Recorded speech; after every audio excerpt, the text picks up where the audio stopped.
Captain Jake Morrison stood on the bridge of his ship, looking out at the massive space station ahead. The station was huge, bigger than any city on Earth. It floated near the planet Zephyria Prime, home to one of the most powerful alien races in the galaxy.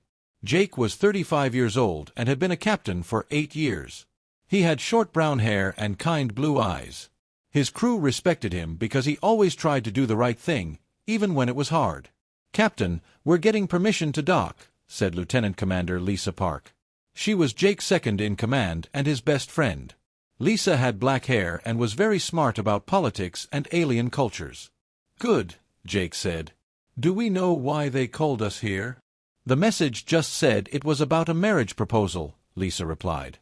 "Something involving Princess Lyra." Jake had heard about Princess Lyra.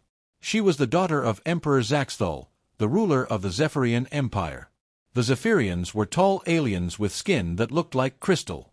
Their skin changed colors based on how they felt. They were known throughout the galaxy as great warriors and leaders. The ship docked at the station. Jake and Lisa walked through the corridors, amazed by what they saw. The station was beautiful, with walls that seemed to be made of light. Other alien species were there too: tall green Cronans, small blue Veltari, and many others. They reached the main meeting hall where Emperor Zaxthul was waiting. The Emperor was 8 feet tall with silver crystal skin that sparkled in the light. His skin showed deep purple colors, which meant he was serious about something important. "Welcome, humans," the Emperor said in a deep voice. "I have called representatives from many species here today for a special reason." Jake and Lisa sat down with the other alien diplomats. The Emperor began to explain why they were all there. "My daughter, Princess Lyra, is my only child. She will inherit my empire when I am gone. But there is a problem. She needs a husband, someone strong who can help her rule." The Emperor's skin turned darker purple. Princess Lyra was born with a condition that affects her legs. She cannot walk like other Zephyrians. In our culture, this is seen as a great weakness. Jake felt uncomfortable. On Earth, people with disabilities were respected and valued. It seemed wrong to judge someone just because their body was different. "I am offering a great prize," the Emperor continued. "Whoever marries my daughter will gain trading rights with our empire. They will also get military support and protection. But the princess must agree to the marriage herself." Excited whispers filled the room. The Zephyrian Empire was rich and powerful. An alliance with them would make any species much stronger. "The princess will meet with interested candidates over the next few days," the Emperor said. "Choose wisely." After the meeting, Jake and Lisa walked to their quarters on the station. They passed a large window that looked out into space. Many other ships were docked at the station, all carrying hopeful suitors. "This could be good for Earth," Lisa said. "If one of us married the princess, humans would become much more important in galactic politics." Jake shook his head. "I don't like the idea of marrying someone just for political gain. Marriage should be about love and partnership." "But think about it, Jake. The princess needs help, and we could use the alliance. Maybe it could work out for everyone." Over the next 2 days, Jake watched as various alien leaders met with Princess Lyra. He heard the results through station gossip and official reports. First was Commander Thex, a Cronan warlord.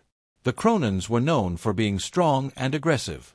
Thex came back from his meeting angry and embarrassed. "The princess is broken," he shouted to his crew.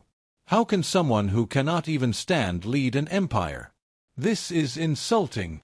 Next was Prince Quill from the Veltari. The Veltari were small blue aliens who were excellent at business and trade. Prince Quill was polite but firm in his rejection. "While the princess is intelligent," he announced, "the Veltari people need a strong physical leader. Someone with her limitations would not be suitable." Even Professor Nex, an Arcturian diplomat known for being wise and fair, turned down the marriage. The Arcturians were supposed to be the most advanced and understanding species in the galaxy. "The princess is remarkable," Professor Nex said carefully, "but our cultures are simply too different. It would not work."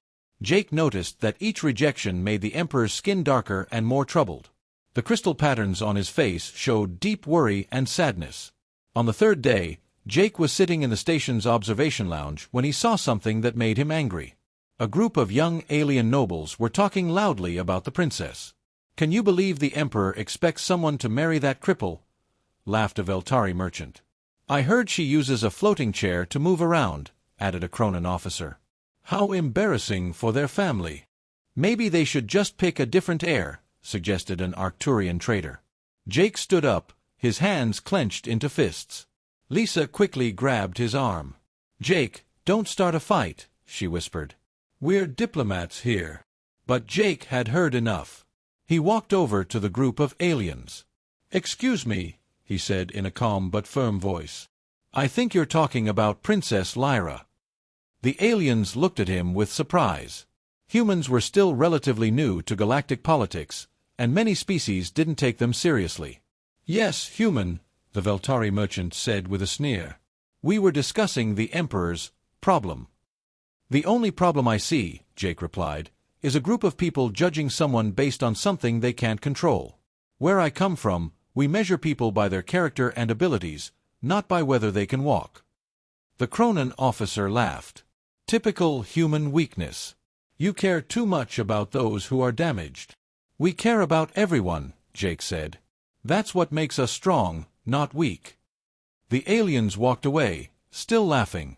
But Jake noticed that some other species representatives had been listening.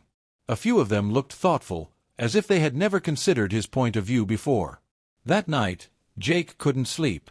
He kept thinking about Princess Lyra and how she must feel. Everyone in the galaxy was rejecting her, not because she was a bad person, but because she was different. He thought about his sister Emma back on Earth. She had been born with a condition that meant she used a wheelchair. But Emma had become one of Earth's best engineers. She designed the engines that powered their fastest ships. No one on Earth thought she was broken or damaged. "Lisa," he said to his second-in-command the next morning, "I want to meet Princess Lyra." Lisa looked surprised. "Jake, are you thinking about the marriage proposal?" "I'm thinking about doing what's right," Jake replied. "This princess has been insulted and rejected by everyone, just because she's different. That's not fair." "But marriage is a big step," Lisa said carefully.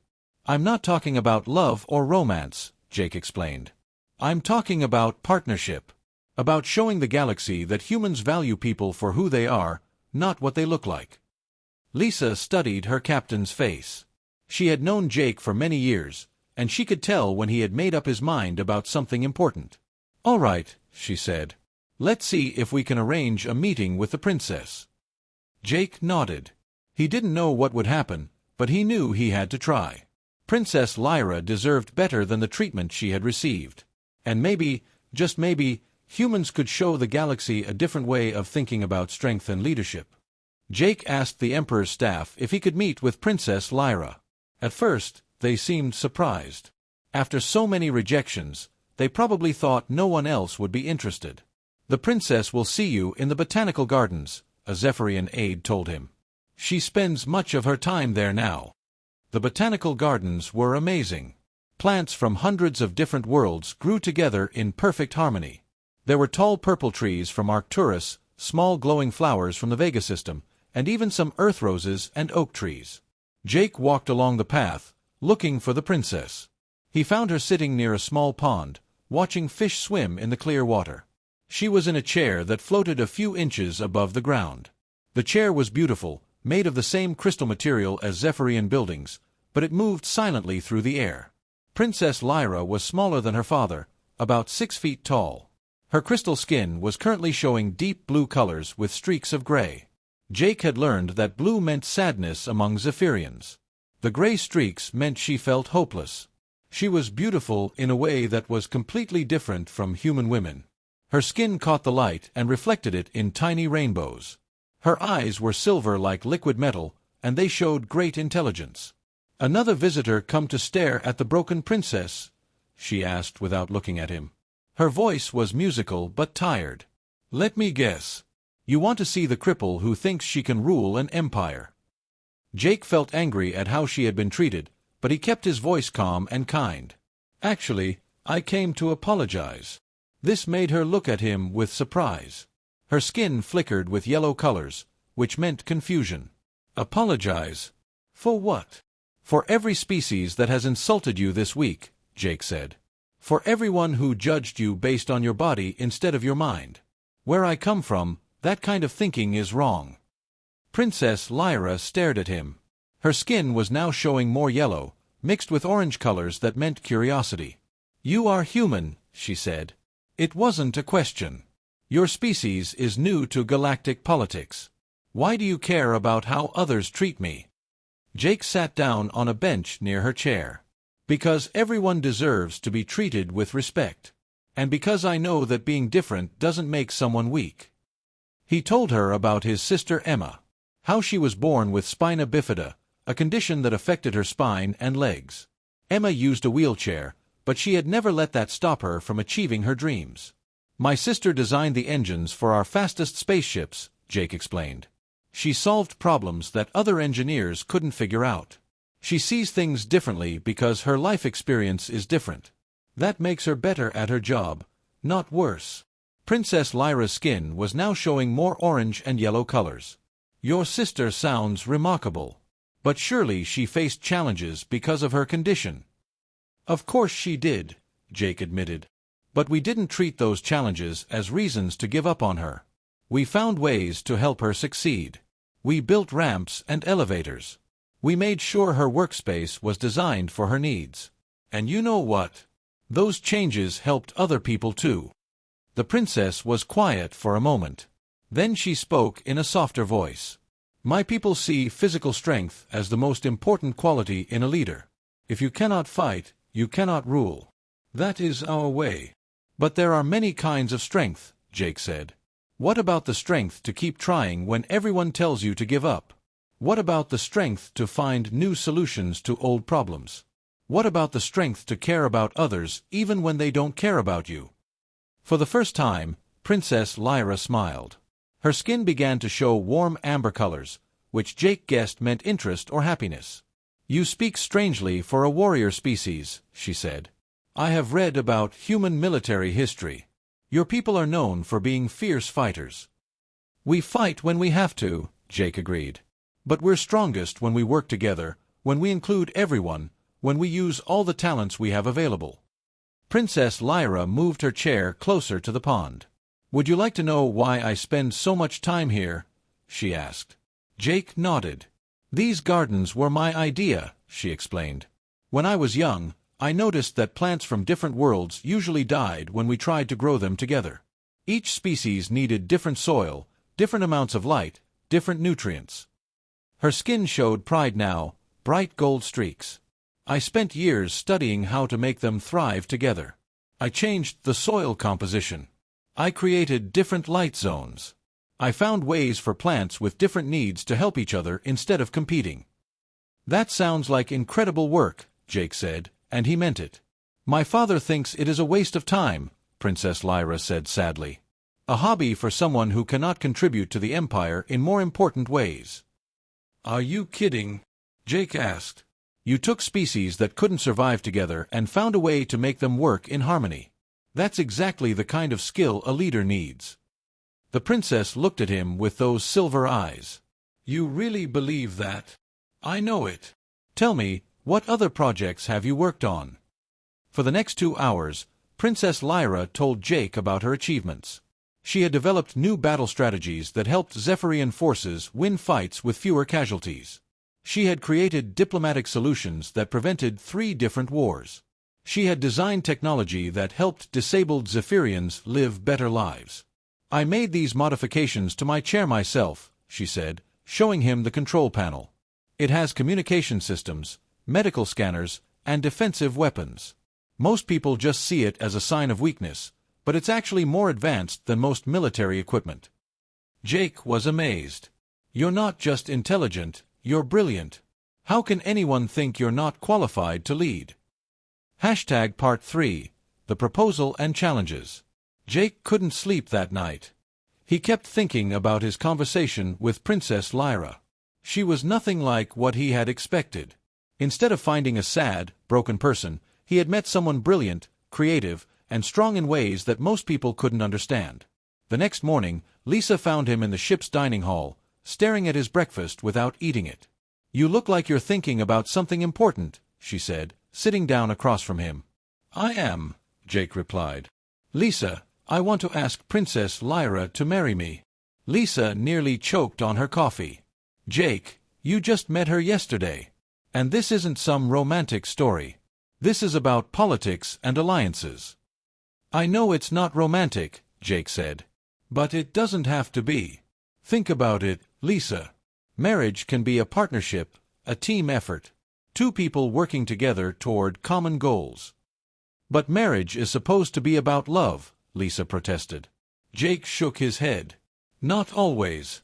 In many cultures, marriage is about family alliances, business partnerships, or political cooperation. The important thing is that both people respect each other and want to build something good together." Lisa studied her friend's face. "You really think this could work?" "I think Princess Lyra is exactly the kind of leader the galaxy needs," Jake said. "She's smart, innovative, and she cares about making life better for everyone. If I can help her achieve her goals while also strengthening humanity's position in galactic politics, why wouldn't I try?" "And what if she says no?" Jake smiled. "Then at least she'll know that someone saw her worth. Someone believed in her potential. That has to count for something." Later that day, Jake met Princess Lyra in the gardens again. This time, she was working on a section where earth plants grew next to Zephyrian crystal flowers. The combination was beautiful and strange. "Captain Morrison," she said when she saw him, "I have been thinking about our conversation yesterday." "So have I," Jake replied. "In fact, I have something important to ask you." Princess Lyra's skin showed curious yellow colors. "What is it?" Jake took a deep breath.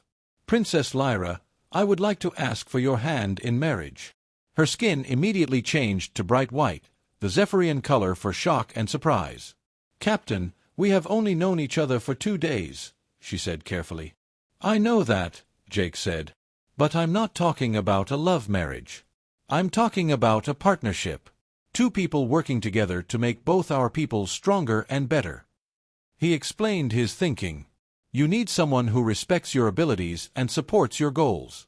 Humans need stronger allies in galactic politics.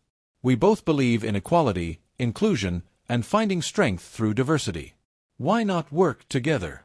Princess Lyra was quiet for a long moment. Her skin cycled through several different colors: white surprise, yellow confusion, orange curiosity, and finally amber consideration. "You would tie your future to mine, knowing the challenges we would face?" she asked. "Every worthwhile partnership has challenges," Jake replied. "The question is whether we can face them better together than apart." "What about love?" Princess Lyra asked. "Do humans not value romantic love?" "We do," Jake said honestly. "But we also value friendship, respect, and partnership. Sometimes those things grow into love over time. Sometimes they remain strong friendships. Either way, they can be the foundation for a good marriage." Princess Lyra moved her chair closer to where Jake was standing. "You are unlike any suitor I have ever imagined, Captain Morrison.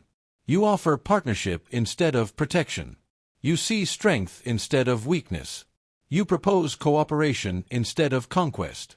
Her skin began to show gold colors, the sign of determination and decision. "Yes," she said simply. "Yes, I will marry you." The engagement announcement sent shock waves through the entire galaxy. When Emperor Zaxthul heard the news, his skin showed deep purple confusion mixed with silver streaks of surprise. "A human?" he asked Jake during their private meeting. "You understand that my daughter will inherit a vast empire? You would be responsible for ruling dozens of worlds and billions of citizens." "I understand the responsibility, Your Majesty," Jake replied. "But I also understand that your daughter is more qualified to handle those responsibilities than anyone gives her credit for. I'm not here to rule over anyone. I'm here to support her and help her succeed." Emperor Zaxthul studied Jake for a long time. "You speak strangely for someone seeking power, human. Most who wish to marry my daughter want to control the empire through her."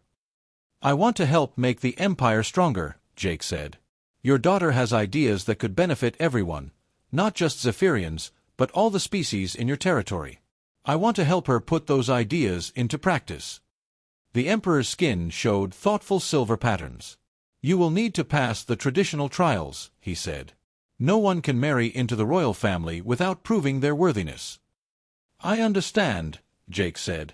"What do these trials involve?" Over the next week, Jake faced 3 different challenges. The first was a test of military strategy. Zephyrian generals presented him with complex battle scenarios and asked him to develop solutions. Jake's approach surprised everyone. Instead of trying to overpower enemies with superior force, he found ways to avoid battles altogether. He suggested diplomatic solutions, trade agreements, and alliance arrangements that would make fighting unnecessary. "These strategies would save thousands of lives," admitted General Kekstar, one of the Emperor's top military advisors. "We had not considered such approaches." The second trial was a test of leadership skills. Jake was given command of a mixed group of aliens from different species and asked to complete a complex construction project. The different species had different strengths, different ways of communicating, and different cultural values. Jake spent the first day just talking to each group, learning about their abilities and preferences. Then he organized the work so that each species could contribute their best skills while learning from the others. The project was completed ahead of schedule, and several of the alien workers said they wanted to continue working together on future projects. The third trial was the most difficult. Jake had to demonstrate his understanding of Zephyrian culture and values. This meant learning their complex honor system, their religious beliefs, and their traditional ceremonies. Princess Lyra helped him prepare for this trial. She taught him the proper rituals, explained the meaning behind different customs, and shared stories about Zephyrian history. "You are a quick learner," she told him one evening as they practiced traditional greeting ceremonies. "But more importantly, you ask good questions. You want to understand why we do things, not just how to do them." When Jake took the cultural test, he surprised the examiners by suggesting ways that Zephyrian traditions could be modified to include disabled citizens without losing their essential meaning. "Honor comes from serving others and overcoming challenges," he explained. "Someone who finds new ways to contribute despite physical limitations shows more honor than someone who simply follows the easy path." After Jake passed all 3 trials, Emperor Zaxthul called him for another private meeting. "You have done well, human," the Emperor said. His skin showed gold and silver colors, approval mixed with respect.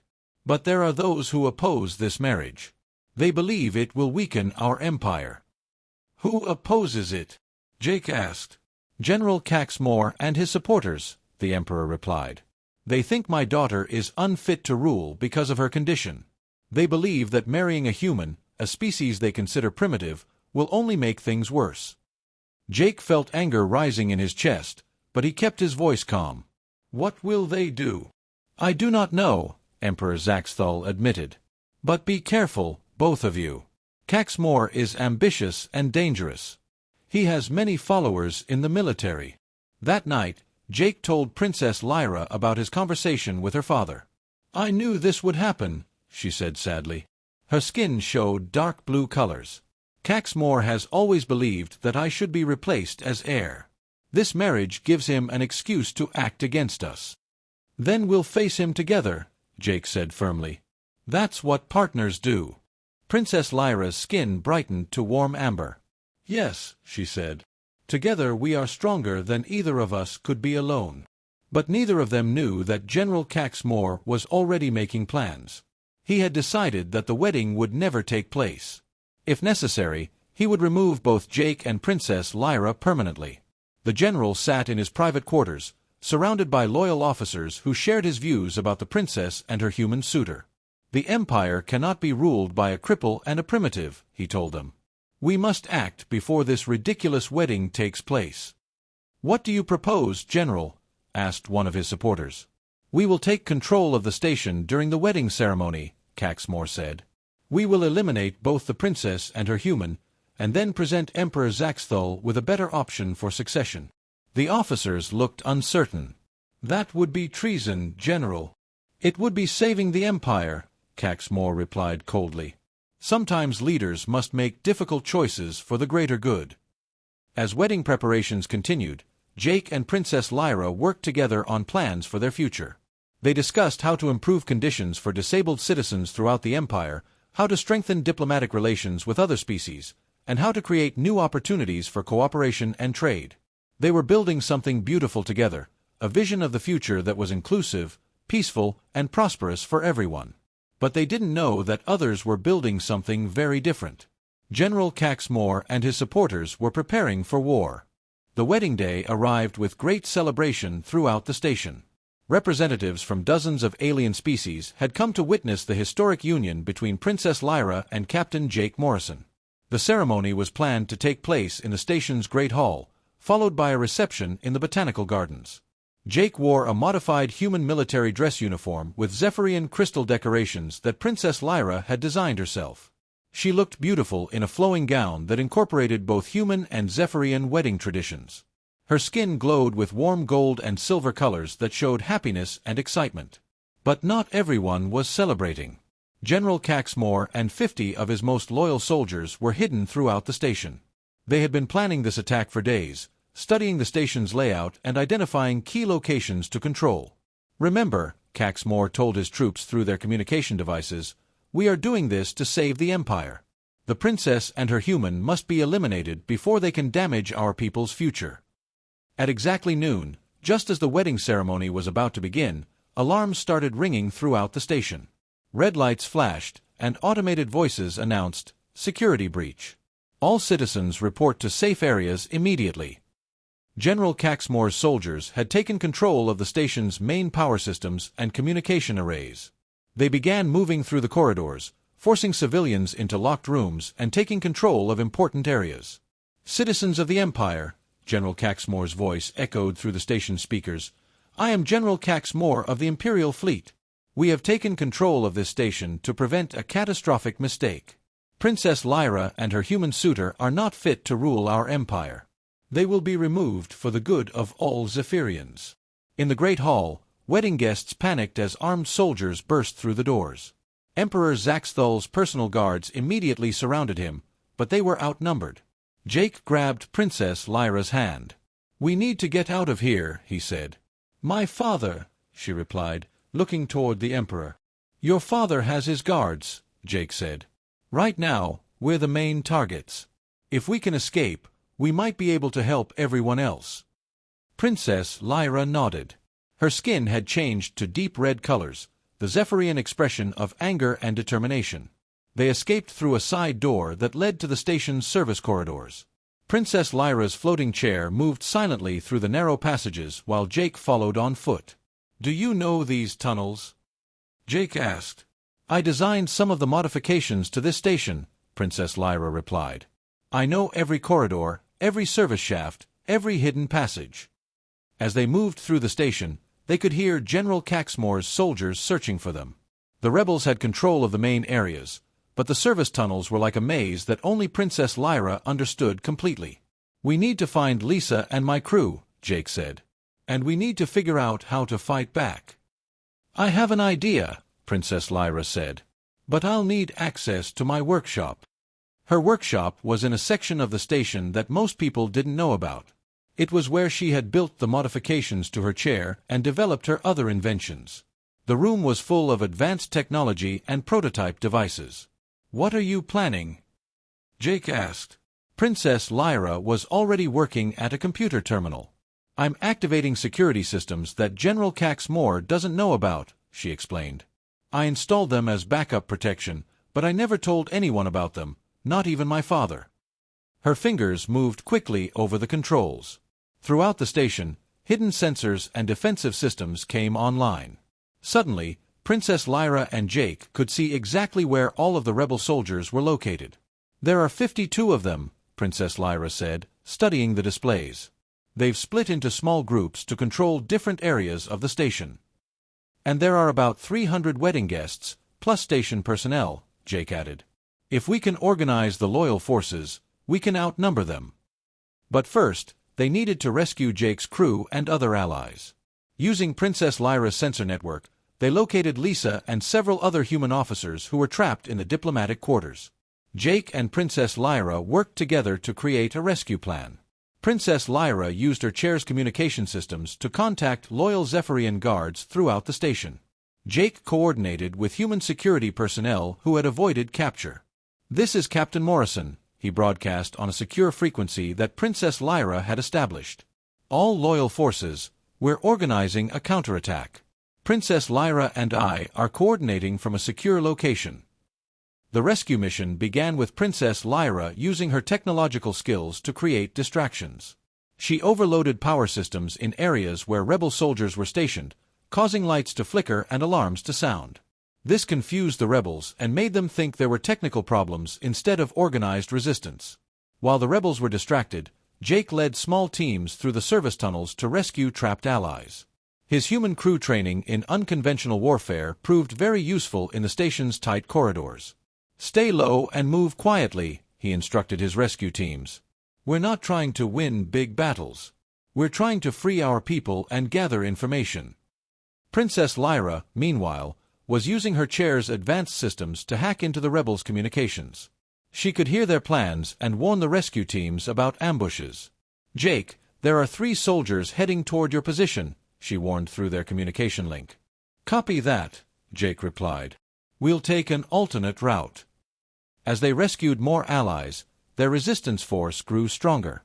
Lisa joined the coordination efforts, using her diplomatic skills to organize the various alien species who had been wedding guests.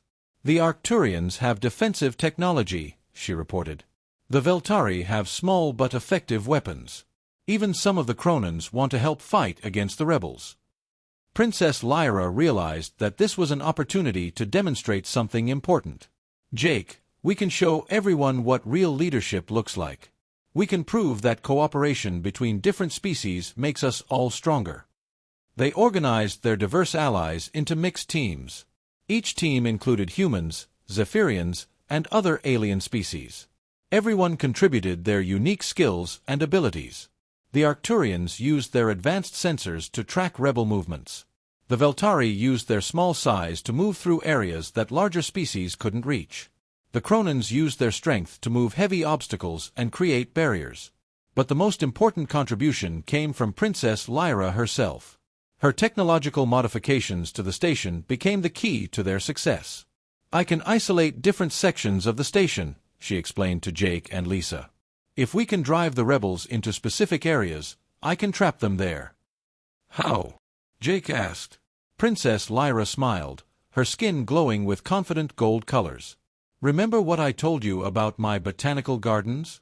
How I learned to create different environments for different species?" "You applied that same thinking to the station's design," Jake realized. "Exactly. I can change the atmosphere, gravity, temperature, and even the artificial